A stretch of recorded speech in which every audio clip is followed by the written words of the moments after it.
On this week's program, we begin a semi-regular segment called Ag in the Courtroom with Washburn Ag Law Professor Dr. Roger McEowen. We'll also have features from Kansas Corn, Kansas Wheat, and the Kansas Farm Bureau, and our weekly updates from the Kansas Livestock Association and market information from Pinion. I'm Ken Rahjes. This is Authentic Ag. Brought to you in part by the Kansas Soybean Commission, the Soybean Checkoff, Progress powered by Kansas farmers, Kansas Farm Bureau, a grassroots ag organization representing the state's farm and ranch families since 1919, KFB.org, and the Kansas Wheat Commission, lending in the adoption of profitable innovations from wheat, online at kswheat.com. Welcome to the Western Kansas Wildlife Travel Center, right here in my hometown of Oakley, Kansas. We're the front door of Western Kansas, located on three main highways, I-70, US 83, and US 40. And all those roads lead to history, beautiful scenery, and adventure, no matter which direction you go. We now have an IHOP.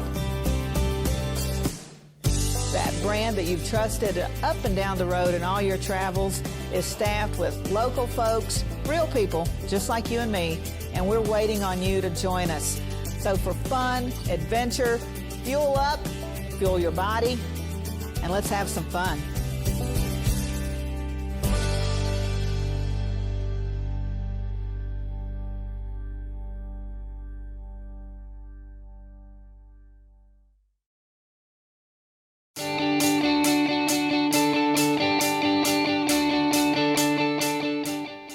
In agricultural news from agview.net, a group of lawmakers requested additional coronavirus-related aid for wheat farmers, a move being applauded by the National Association of Wheat Growers. A group of 26 lawmakers signed a letter to Ag Secretary Sonny Perdue seeking those funds. Specifically, the lawmakers asking the Secretary to use existing funds through the CARES Act to begin covering 2020 crop losses, including all classes of wheat. NOG President Dave Milliken applauding the bipartisan group of lawmakers who signed the letter. He said it demonstrates the significant price drops and experiences this year and the need for 2020 losses to be covered. The Coronavirus Food Assistance Program provides assistance for hard red spring and durum wheat farmers, but does not include the other classes of wheat, which represent about 70% of the 2019 production. CFAP also only provides assistance on 2019 grain that was considered to be at risk in the first quarter of the year. Well, CARES Act funds have not yet been made available for 2020 crop losses. And Congressman Fred Keller from Pennsylvania introducing the Giving Increased Variety to Ensure Milk in the Lives of Kids Act, or Give Milk. He did that before the August break. The legislation aims to increase milk consumption in the Special Supplemental Nutrition Assistance Program for women, infants, and children by giving participants over the age of 2 the option of having either 2% reduced fat milk or whole milk as part of their diet. If this would be passed, it would reverse an Obama administration rule limiting WIC participants to 1% reduced fat or non-fat milk. More on these and other ag news at agview.net. Stay with us. Sure Crop Fertilizers was started by my father, Don Sherman, and my mother, Shirley Sherman. Family business that started in the 80s. We predominantly focus on plant nutrients and what we can do to give growers better responses with the fertilizer dollars that they do, and what we can do to make those things work better for the grower. We're based out of Seneca, Kansas. We work with growers in their soil analysis to figure out what they need, and then we can put those in a blend that gives them the best results, and so that we can deliver that direct to their farm so that they have those nutrients where they need them, when they need them, and so that they can apply them in a manner that's very efficient to them and works well in their planting systems and what they're doing. Sure Crop Fertilizers has been around for a long time. We always say we're big enough to take care of everything you need, but we're small enough to do it quickly. You can get a hold of us at 1-800-635-4743. Our website is surecropfertilizers.com, and you can always email me at Corey@surecropfertilizers.com, and with any questions you have, and we're glad to answer it and work with you.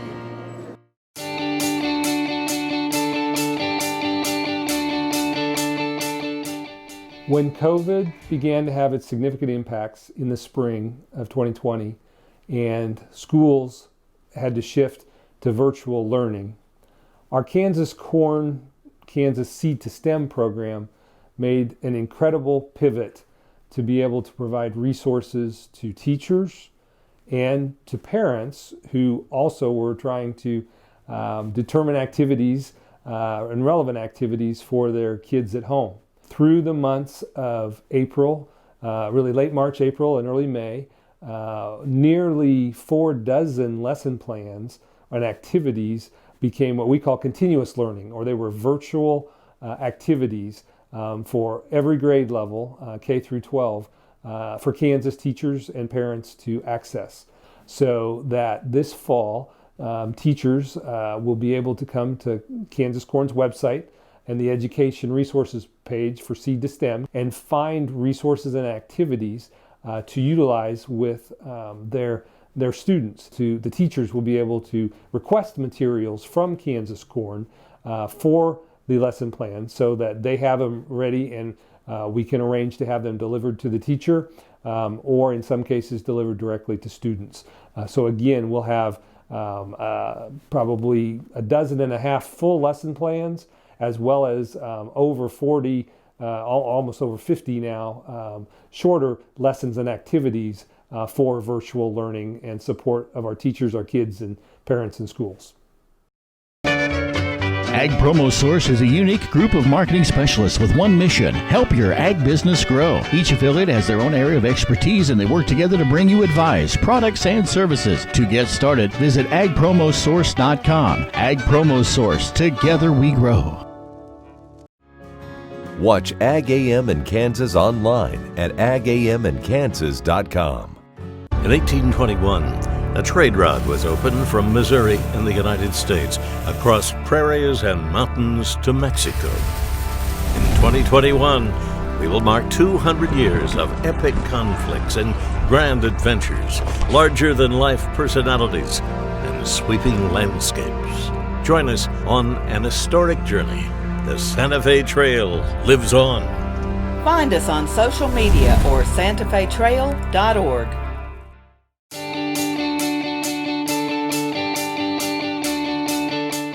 And joining us is Dr. Roger McEowen, who with Washburn University, Ag Law and the Policy Specialist, the Kansas Farm Bureau, chair there at the Washburn. Roger, time for yet again another Ag in the Courtroom segment, and we've got a couple of, I think, very interesting ones to talk about, and one of those is one that I think could be talked about every week, and that is noxious weeds and even the seeds of those noxious weeds.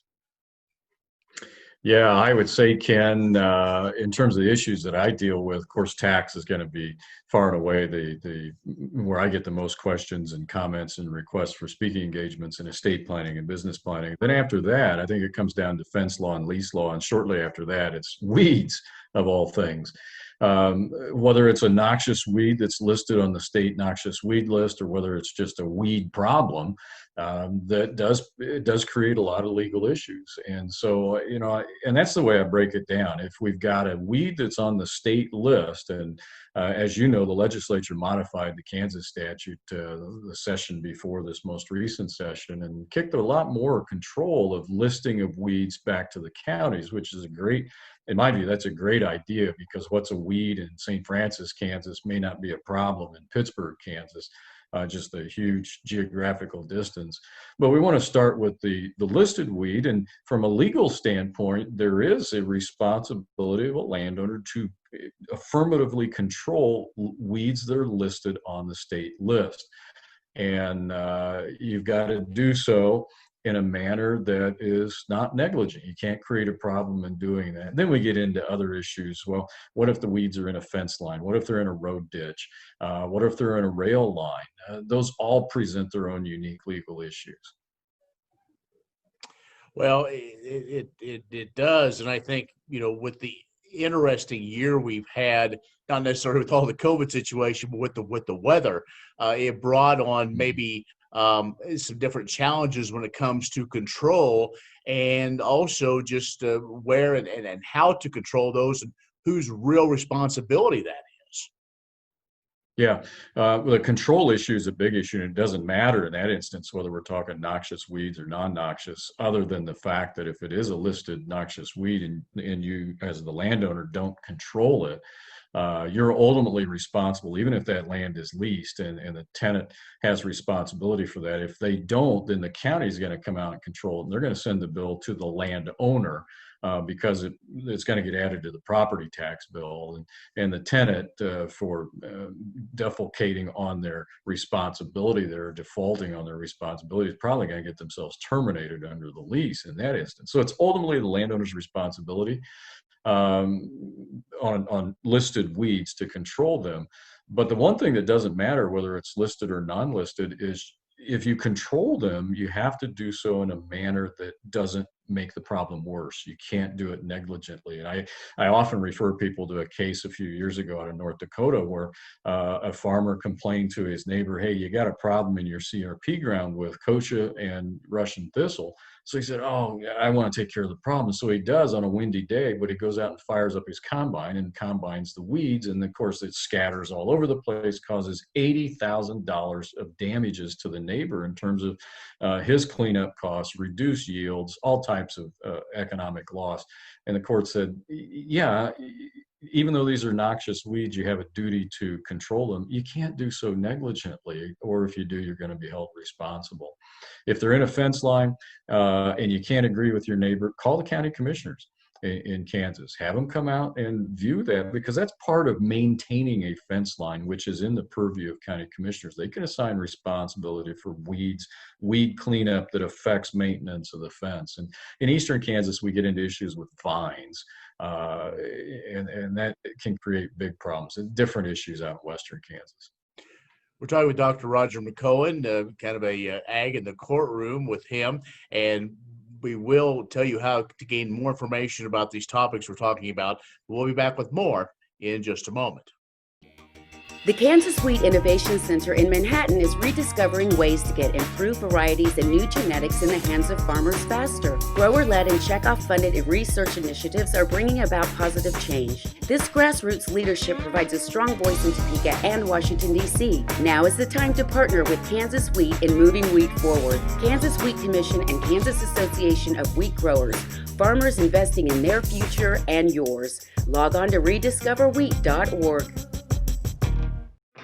Next time you see a beautiful field of corn, reach out and thank the farmers who work tirelessly to raise corn for livestock feed, renewable fuels, and exports to feed a growing world population. The farmers on the Kansas Corn Commission work for Kansas Corn with grower-funded checkoff dollars that support foreign and domestic market development, research, promotion, and education to expand opportunities for Kansas farmers. To learn more, visit kscorn.com. Ag Promo Source is a unique group of marketing specialists with one mission: help your ag business grow. Each affiliate has their own area of expertise, and they work together to bring you advice, products, and services. To get started, visit agpromosource.com. Ag Promo Source. Together we grow.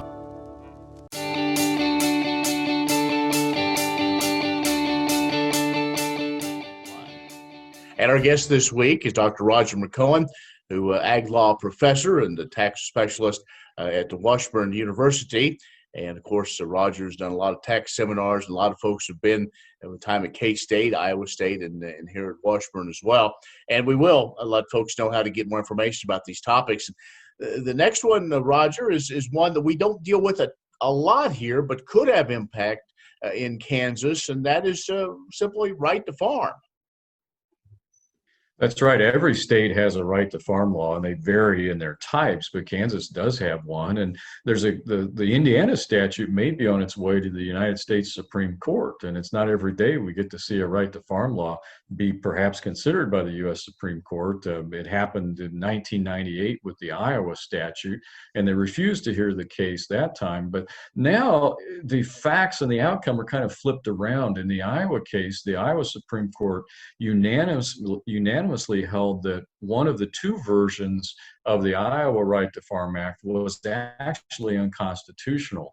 And the U.S. Supreme Court declined to hear that case to possibly overturn it. But what happened in that one was you had a right to farm law that, at least in part, gave the authority to the county board of supervisors, which is the counterpart to county commissioners in Kansas. And they said, well, farmers can petition the county board for, I believe it was a 900-acre area, and the farmers in that area cannot be sued on a nuisance theory. And what they were trying to do is provide protection to confined hog operations, particularly in northwest Iowa.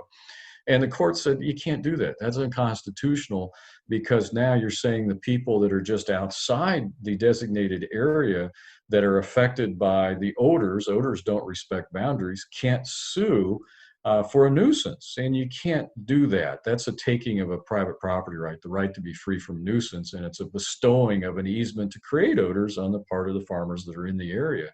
Well, the Indiana statute, and these right to farm laws are good laws, because the whole idea, by the way, Ken, is we want to have a provision that says if I'm a farmer and I'm out there farming, minding my business, I've got all my state and federal permits, and I'm using good husbandry practices, and then somebody develops next to me and they move in and they buy an acreage and they come next to me. Well, it wouldn't be fair for them to complain that during harvest season it's dust and there's lights at night, and there's noise, and if I've got livestock, then there are odors, and it's not the pastoral quiet scene that these people from town thought it would be.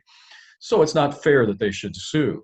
Well, the Indiana statute, and a number of other states have done this in recent years, is they've said, well, we want to provide additional protection to farming operations and say, if you were there first farming and then somebody moves in, you can then modify your farming operation to whatever you want to do. If you want to go from row crop to thousands upon thousands head of livestock, you still are grandfathered in, so to speak. You can't be sued on a nuisance theory because you're still ag. And this created a case in Kansas or in Indiana involving the same family members, different generations. And the Indiana Supreme Court said, yeah, you can increase your size of anything. You can go from row crop to 8,000 head of confinement hogs, a quarter mile away from Grandpa's home, and Grandpa can't sue. And so the Indiana Court of Appeals upheld that, and there's been a request by the United States Supreme Court to hear the case. So we'll have to see what happens. Well, Roger, I think that's going to be very interesting, something to keep our eye on as, many of us look to possibly expand livestock in certain areas and certain ways. So I think this could have implications even beyond, as we look at moving forward. So, Roger, if folks want to learn more, and we just scratch the surface on both these issues. TV sometimes cuts down our time. So if they want to read more of your thoughts on noxious weeds, as well as possibly right to farm, going at least a state right to farm, going to the Supreme Court, how can they learn more, and how can they follow along with other of your thoughts? Sure, they can go to my website and they can find my blog. These are what we're referring to here are two recent articles I posted on my blog. I do that about 130 times a year with these detailed articles. And down the left-hand side of my homepage, they'll find a link for the Agricultural Law and Taxation blog.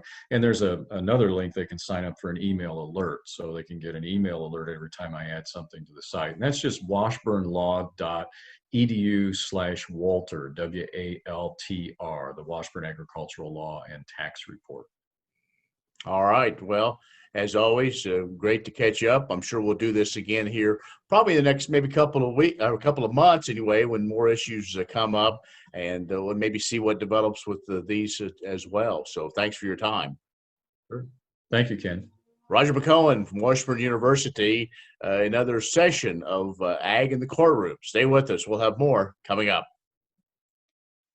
These days, no one can afford to take the risk of being without financial protection against high health care costs, not even for a few days. Kansas Farm Bureau health plans offer short-term health care coverage to fill in those temporary gaps. Short-term health plans can provide you with medical coverage when you are between health plans, helping lower your potential financial risk. Learn more at kfbhealthplans.com or contact a Farm Bureau financial services agent near you. What if U.S. soybean meal were more than a commodity?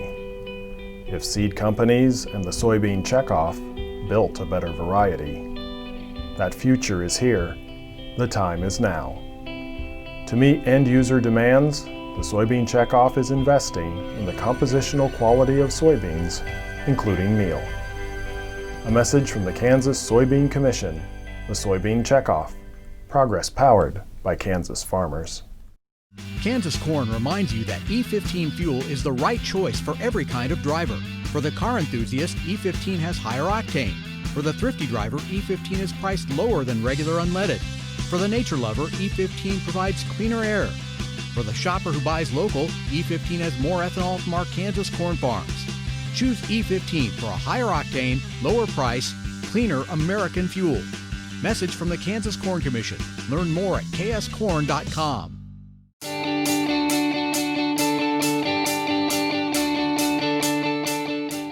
There's an increased risk of wheat streak mosaic virus in next year's wheat crop due to a number of factors. There's no treatment for wheat streak mosaic virus, so the best way to stop the spread is by controlling volunteer wheat and grassy weeds. Several factors lead to 2021 being a year of potentially devastating losses. First of all, agronomic conditions during the 2020 wheat crop have a large effect on the amount of volunteer wheat that is emerging. Drought conditions last fall and this spring decreased kernel weight and likely increased harvest losses of grain. These smaller kernels might germinate into volunteer wheat, increasing the risk of severe wheat streak mosaic next year. Farmers also face several other production challenges in 2020, including freeze damage, hailed out wheat, and drought. These can increase the presence of volunteer wheat. Secondly, some areas of the state saw substantial rainfall in July. While this moisture was certainly very welcomed in drought-stressed areas, wet weather through late summer often favors multiple flushes of volunteer wheat and also favors the growth of other grassy weeds that can support moderate populations of the wheat curl mite and virus. These weather patterns keep a lot more alternative host plants alive during the critical period when the mites and virus would not have plants to survive on. Thirdly, the farm economy is in a decline right now, so farmers may not want to invest the money in controlling volunteer. Despite these factors, farmers must control volunteer wheat now to stop the spread of wheat streak mosaic virus. The Kansas Wheat Innovation Center in Manhattan is rediscovering ways to get improved varieties and new genetics in the hands of farmers faster. Grower-led and checkoff-funded research initiatives are bringing about positive change. This grassroots leadership provides a strong voice in Topeka and Washington, D.C. Now is the time to partner with Kansas Wheat in moving wheat forward. Kansas Wheat Commission and Kansas Association of Wheat Growers. Farmers investing in their future and yours. Log on to rediscoverwheat.org. Okay, looks like it's time for our tour. Welcome to the Fort Wallace Museum. Here at the museum, you're going to find some really interesting stuff like our replica stagecoach from the Butterfield Overland Dispatch. We've got facades from the fort buildings. We've got an 1870s flag. There's a plesiosaur that was discovered locally. We've got the Ray pump organ collection. We're a little bitty place with a great big story, and we'd love to have you. At Farm Credit, we partner with America's farmers who work hard each and every day to grow the food that we all enjoy. It's not an easy task, but it's an important one. Farm Credit is proud to work with farmers and ranchers, lending support in rural America.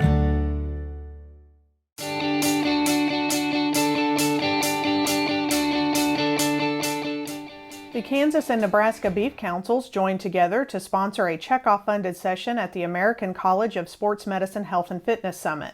The session sought to provide health and fitness professionals with science-based information that can lead to a greater understanding of beef's nutrients and the role beef plays within a balanced diet and active lifestyle. Originally scheduled as an in-person conference in Atlanta, the event was pivoted into a virtual webinar available to ACSM members over the next 3 years. After being launched in mid-July, the webinar was viewed 110 times within the first 2 weeks. Registered dietitian Jessica Crandall Snyder was the featured speaker. Throughout her seminar, Snyder took a decade-by-decade approach to help attendees uncover the strengths and challenges of healthy eating for female athletes at every age. Content focused on the nutrients found in beef that help women build strong muscles and bones, maintain a good immune system, and keep their energy levels and brain function high. Sponsored webinars like this are just one aspect of the Kansas Beef Council's overall nutrition program that aims to dispel common misinformation and educate health and fitness influencers with peer-reviewed research that demonstrates how beef can fit in an active and healthy lifestyle. Many seed companies claim to offer the latest genetics, but how many have tested those genetics in soils just like yours? The Oldie Seed Know to Grow research program has fully tested the latest seed genetics in soils that are right in your neighborhood. The Oldie Seed Know to Grow program can recommend the best performing hybrids from technologies like Enlist, Extend, and Liberty Link that will optimize the yield and profit of every acre on your farm. Contact Oldie Seed today.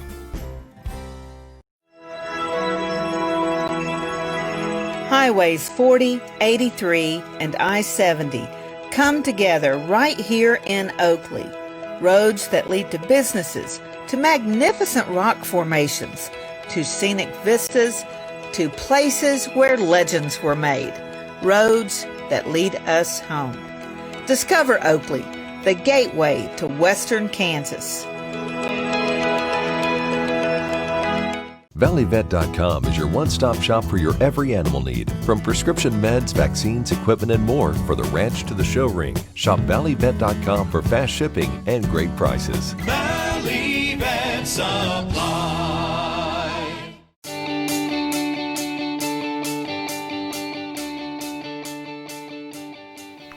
Good morning. This is Derek Hermish with Pinion, a division of Keiko ISIL. In the last month, we have seen a $+ rally in the soybean market, due primarily to two things: a relentless buying program from China and a hot, maybe even more so dry August that we haven't seen in some years, that has taken the potential of what was looking like a record bean yield at the beginning of August and turned it into an average, potentially even mediocre. Moving forward from here, farmers have a lot to think about and decide upon. Because even though your yields maybe aren't there like you thought they were, a $+ rally is something you would like to take advantage of in case it's not there. But if you can't be figuring on a yield to know what you do have, it is one of those situations where potentially looking at some kind of a board option to get yourself a floor underneath you to keep up with a market that is going to the upside. And you can do stuff like this without having to commit yourself physically or getting all bearish in a market that is friendly. No reason to think that it's not right now. But eventually it will run out if China stops buying or we come up with a yield that is better than what it looks. Don't be afraid to give us a call, 888-452-8751. Have a good day. Well, thank you for joining us. If you have questions or comments, even some suggestions, email me, ken@agview.net. I'm Ken Rahjes. We'll see you next time on Authentic Ag.